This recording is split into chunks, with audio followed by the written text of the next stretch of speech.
తెలంగాణ ముఖ్యమంత్రి రేవంత్ రెడ్డి కీలక నిర్ణయం తీసుకున్నారు. ఇందిరమ్మ ఇండ్లకు ఉచిత ఇసుకను అందించేలా చర్యలు తీసుకోవాలని సీఎం అధికారులను ఆదేశించారు. సామాన్య వినియోగదారులకు తక్కువ ధరకు ఇసుక లభించేలా చర్యలు తీసుకోవాలని ఆదేశాలు జారీ చేశారు. అలాగే పెండింగ్ బిల్లులను వెంటనే చెల్లించాలని అధికారులను సీఎం రేవంత్ రెడ్డి సూచించారు.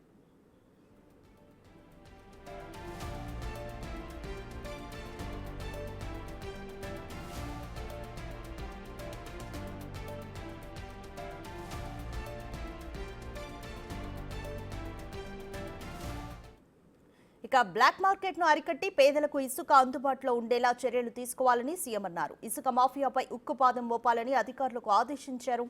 అధికారులు ఇసుక రీచ్ల వద్ద వెంటనే తనిఖీలు చేపట్టాలని, అక్రమాలు జరిగితే కఠిన చర్యలు తీసుకోవాలని అన్నారు. ఇసుక అక్రమ రవాణాకు పాల్పడితే ఎంతటి వారినైనా ఉపేక్షించేది లేదని సీఎం తేల్చి చెప్పారు. ఇసుక రవాణా పర్యవేక్షణకు ప్రత్యేక అధికారులను నియమించాలని సూచించారు. జిల్లాల వారీగా కలెక్టర్లు, ఎస్పీలకు బాధ్యతలు అప్పగించాలని ఆదేశించారు.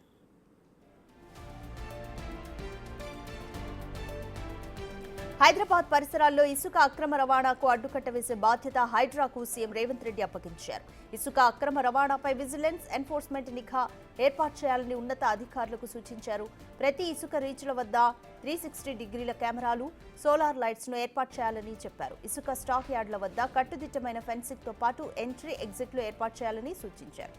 రవాణాకు సంబంధించి రిజిస్టర్డ్ లారీలను ఎంపానల్ చేసేలా చర్యలు చేపట్టాలని సీఎం రేవంత్ రెడ్డి అధికారులకు ఆదేశాలు జారీ చేశారు.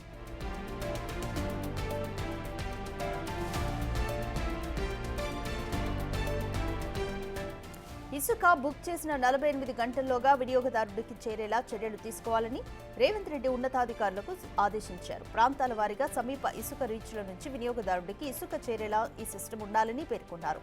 వినియోగదారుల సమస్యల పరిష్కారానికి ప్రత్యేక పోర్టల్ ఏర్పాటు చేయాలని తెలిపారు.